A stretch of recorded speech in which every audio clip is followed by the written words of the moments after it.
Bismillahirrahmanirrahim. Islam agama yang selamat. Nabinya Nabi Muhammad. Kalau kita orang-orang yang bertaubat, pasti dong jawab salam harus semangat. Assalamualaikum warahmatullahi wabarakatuh.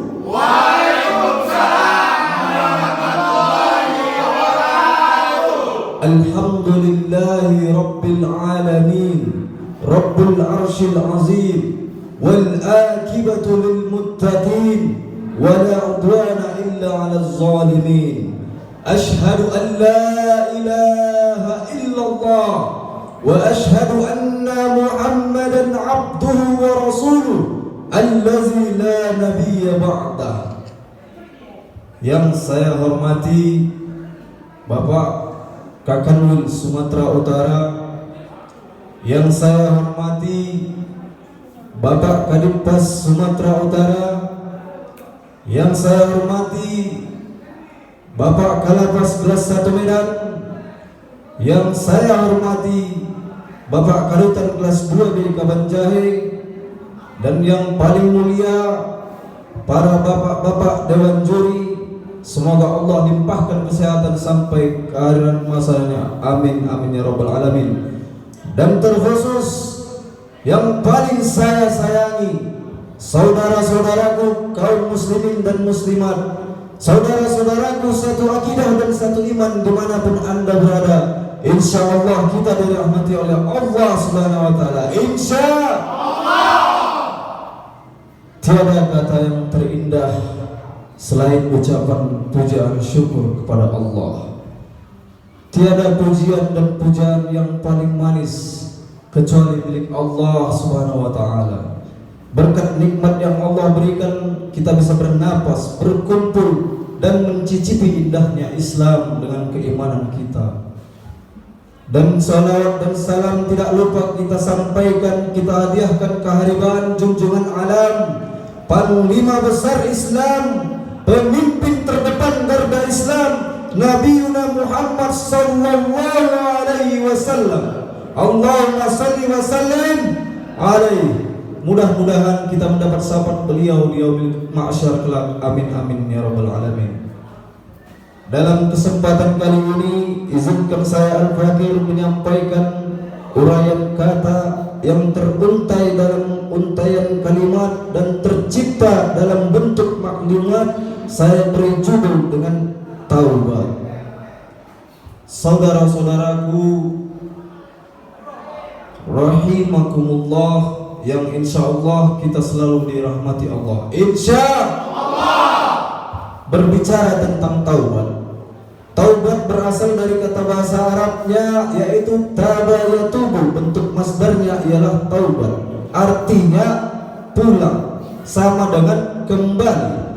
Jadi taubat maksudnya meninggalkan segala bentuk maksiat, mau itu yang kecil yang besar, yang merugikan diri sendiri apalagi orang lain, dan kembali ke jalan yang benar, yaitu menjalankan perintah Allah Subhanahu wa Ta'ala.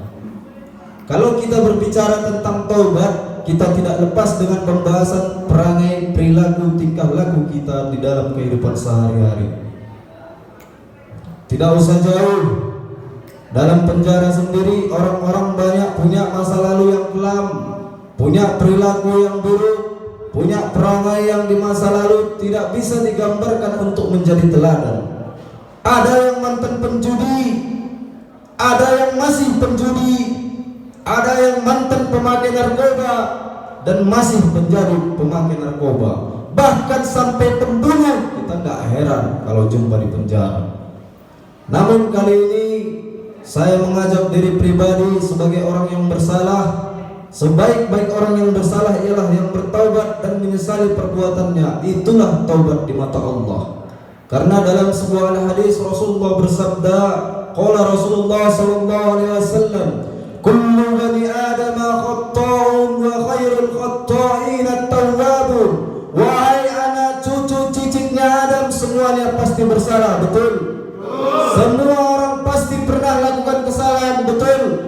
Nah, sebaik-baik orang yang melakukan kesalahan kesalahan ialah yang mau bertobat kepada Allah, tapi taubat yang sebenarnya, sehingga Allah sambung di dalam Al-Qur'anul Karim. Qala Allah Ta'ala bil Qur'anil Karim dalam surah At-Tahrim ayat 8, A'udzu billahi minasyaitonir rajim. Bismillahirrahmanirrahim.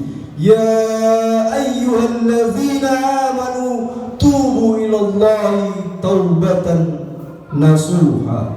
Bertobatlah engkau wahai orang-orang yang beriman dengan taubat yang sebenar-benarnya. Taubat yang sebenarnya yang bagaimana? Yaitu meninggalkan segala bentuk kemaksiatan, menyesali perbuatan kita karena telah melakukan kemaksiatan tersebut, dan tidak mengulangi, tapi menjalankan perintah agama, syariat-syariat Islam. Contoh, perbanyak istighfar, perbanyaklah amalan-amalan baik, karena Allah jamin orang yang bertaubat akan diganjari dengan surga. Surganya di bawahnya mengalir sungai-sungai yang indah, dan kita pasti kekal di dalamnya. Itulah pahala sebaik-baik orang yang mau beramal. Kaum muslimin, saudara-saudaraku yang paling kusayangi, yang insya Allah kita dirahmati oleh Allah. Insya Allah. Saya tidak bosan-bosan mengajak kepada kita untuk bertaubat. Ingat, ajal sudah dekat. Kiamat itu pasti terjadi. Dunia berakhir pasti kiamat. Dulu kalau kita punya julukan mantan pejabat, nah sekarang kita di penjara, ada yang bilang kita dikasih julukan sebagai orang-orang bangsat, sebagai mantan-mantan orang keparat. Ayo cepat-cepat kita bertobat sebelum terlambat. Apalagi kalau nanti kita sudah tersesat, tunggulah, Allah pastilah laknat. Na'udzubillah, na'udzubillah min zalik. Dan selalulah sandarkan diri kepada Allah. Dalam satu hadis Rasulullah pun berkata, oleh Rasulullah sallallahu alaihi wasallam, li kulli da'in dawa'u wa dawa'u dzunub al-istighfar. Artinya apa? Setiap penyakit pasti ada obatnya, namun obat segala dosa hanya satu, yaitu al-istighfar. Mohonlah ampun kepada Allah, minta ampun kepada Allah. Kalaulah umatku, kata Nabi Muhammad, datang kepada Allah membawa dosa sebesar gunung, Allah akan turunkan ampunan sebesar langit dan isinya. Kalaulah umatku membawa dosa sebesar bumi dan hamparan isinya, maka Allah berikan ampunan sebesar itu pula. Kita kurang apa? Yang mau mendekat, Allah pasti merapat. Itulah Allah Maha Penerima Taubat. Tapi kalau Allah tidak menerima taubat hambanya yang betul-betul nasuha, kita mau mengadu kepada siapa lagi? Sampai seorang penyair yang terkenal dari Arab bernama Abu Nawas mengucapkan, Ilahi lastul firdaus si ahlan. Ya Allah, aku bukanlah ahli surga, namun aku tak layak dalam nerakamu. Ilahi fa in tadruk faman narju siwaka. Apabila kau tolak ampunan yang kau berikan kepadaku, aku bertobat kepadamu. Siapa lagi yang aku dambakan, siapa lagi yang aku minta kecuali pengampunan darimu. Ya Allah, mudah-mudahan kami menjadi orang-orang yang bertaubat nasuha. Amin. Oleh karena itu, sebelum menutup tausiah yang singkat ini, marilah kita mengangkat kedua tangan beristighfar, minta kepada Allah. Astaghfirullah Rabbal baraya, astaghfirullah minal khotoya. Yo istighfar. Astaghfirullah. Kalau saya bersandar pada sebuah tiang-tiangnya roboh, saya pun ikut roboh. Kalau saya bersandar pada tembok-temboknya jatuh, saya ikut jatuh. Kalau saya bersandar pada orang kayanya jatuh miskin, saya pasti miskin. Nah, kalau saya bersandar hanya kepada Allah, Allah tidak pernah runtuh, Allah tidak pernah jatuh, dan Allah tidak akan pernah miskin. Oleh karena itu, cepat-cepatlah kita bertobat sebelum ajal mendekat. Kaum muslimin rahimakumullah, saudara-saudaraku yang dirahmati Allah, mungkin di lain waktu kesempatan kita bisa bertemu lagi, walaulah umur panjang. Cukup sekian saya ucapkan. Terima kasih atas segala perhatian. Mohon maaf atas segala kekurangan. Wallahu muwaffiq bi aqwamit thoriq, billahi taufiq wal hidayah. Assalamualaikum warahmatullahi wabarakatuh.